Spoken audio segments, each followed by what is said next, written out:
Hey guys, this is Sahil here again, and today I'm making this video because it's been a pretty big week for tech in India, so I wanted to talk about that. On Monday, Google announced a $10 billion fund to digitize the Indian tech ecosystem, and on top of that, today Reliance had some huge announcements, which also included a massive $4.5 billion investment for a 7.7% minority stake in Jio platforms by Google. So out of those $10 billion that Google was going to invest in India, already $4.5 billion have been invested in Jio platforms, and the rest $5.5 billion are going to be spent through various methods, partnerships, equity, and operated businesses in the next 5 to 7 years, which also kind of is like a cadence of $1 billion spent by Google a year almost. So let's break this down and tell you why this matters, the good, bad, and the ugly. So it's not really surprising that Google decided to make this huge investment in Jio. There were a lot of reports that Google might invest in Airtel, or Vodafone, but in the end that investment went to Jio. And the reason for this is quite simple. Firstly, Google's prime competitor in the digital advertising space and the video space, Facebook, made a massive $5.7 billion investment in Jio platforms back in April. That still is the biggest individual minority stake in Jio platforms. That's for 9.99%. So Google now holds the second highest individual stake in Jio platforms. So they had to kind of counter Facebook in some way or the other. But from a more of a product and strategic point of view, the reason Google has done this is completely different to why Facebook did it. Google is going to now collaborate with Jio, and this is what Mukesh Ambani just announced just a couple of hours ago, that they're going to work on a new version of Android that's going to bring the barrier down to Android smartphones even lower than what it is already. Currently, you can get a entry-level Android phone for upwards of 5,000 rupees. Google already has got a version of Android called Android Go, which works on ultra-budget phones. It's a stripped-down version of Android. And interestingly, the Jio phone, which is a feature phone, which Reliance popularized when Jio was launched 4 years ago, is also based on an operating system called KaiOS, which runs a host of Google applications. And that operating system, KaiOS, also has major Google funding. So it's interesting what Google and Reliance are going to do together. It's not clear yet. Is Google going to acquire KaiOS? Is Reliance going to acquire KaiOS? What's going to happen to KaiOS? That's now up in the air. Is Google going to shut down Android Go? Or this is basically a doubling down for Android Go, where Reliance is going to start making phones based on Android Go. But one thing is getting pretty clear, that Jio, under the Jio brand, we are going to see smartphones coming in. Of course, there were smartphones, Jio-branded smartphones a couple of years ago, but those were phones that were basically rebranded phones that Jio had gotten from ODMs like ZTE from China. Now it seems like Jio might get into making phones itself and will mostly focus on ultra-budget phones to sort of bring the entire feature phone audience of India online. There are around 350 million feature phone users in India, so that's still a massive market. And Jio seems to be very well positioned in collaboration with Google, and Google obviously also wants all of these users to be on its side, then go to any other platform. Not that there is any other platform, but this would kind of make a lot of sense for them, because this will kind of enable them to bring more and more users faster online. And then once these users are on Android, then there's a multiplier effect that happens, because then they'll start consuming YouTube more. They'll start using Google's full internet services in a more broader, more holistic way. So that's why it makes a lot of sense. But if you sort of look at what Sundar Pichai said at the Google for India conference, he talked about building up India's infrastructure, partnering with other players in the Indian ecosystem. This is also kind of a build up on the entire anti-China sentiment that we are not only seeing in India post the Galwan clash and the coronavirus pandemic, but also generally something of this kind has been happening across the world. If you see, last year Huawei was put on the US entity list, and they were barred from selling telecom equipment and smartphones in the US. Only yesterday, the British government said that Huawei is not going to be allowed to sell 5G gear, and all the British telcos have been instructed to sort of rip apart all the Huawei and ZTE gear that they use by 2027. and post the Galwan clash, even Huawei was kind of barred from India's 5G auctions, and BSNL was even told not to upgrade, to cancel all the tenders for upgrading their 4G network. So there's a huge anti-China sentiment, and that's also kind of been seen with the ban on 59 apps, including TikTok. Even in the US, after India's ban, there are a lot of conversations happening where they say that they will ban TikTok, and they're already encouraging all government agency personnel to stop using TikTok, including the military.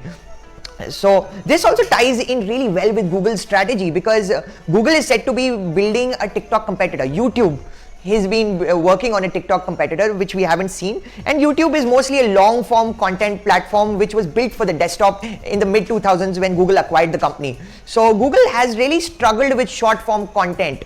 It's not been able to keep up with Instagram, Snapchat, and more recently TikTok. So this is going to be a big deal, because TikTok was India's, for India was TikTok's biggest market. So if Google enters in this space, YouTube would have a good chance out here. On top of that, YouTube should be even more motivated, because Facebook has beaten them here, because they've already launched Instagram Reels. So they already have a product out there, and there are tons of Indian ecosystem companies, tons of startups like Raposo, Chingari, Mitro, which are gaining a lot of users by the droves. So that's also a really huge play for Google. And then Jio made this huge announcement that they have built their indigenous 5G network. They have built a 5G network from the ground up. Well, that's not exactly true, because they acquired an American company last year which has basically laid the foundation for it. But Jio says they are 5G ready, and the moment the government auctions for the spectrum open up, they are going to be ready. So that's going to be a big deal, because if Google wants, if everyone wants actually 5G to be in India, Qualcomm wants it, that's why they invested in Jio. Google also wants the same. Every big tech major wants India to be 5G fast. And it seems like Jio is going to be the only player that's going to be in a good position to do so, because Airtel and Vodafone, these two have been struggling. And on top of it, a lot of their hardware is already based on Huawei and ZTE technology. So the fastest way Airtel and Vodafone can upgrade is by using band technology. So it's going to take them a while, and they're not as cash rich as Jio. So if 5G is going to come to India, it's probably going to happen via Jio, and that's why also it makes a lot of sense for Google to help this infrastructure company.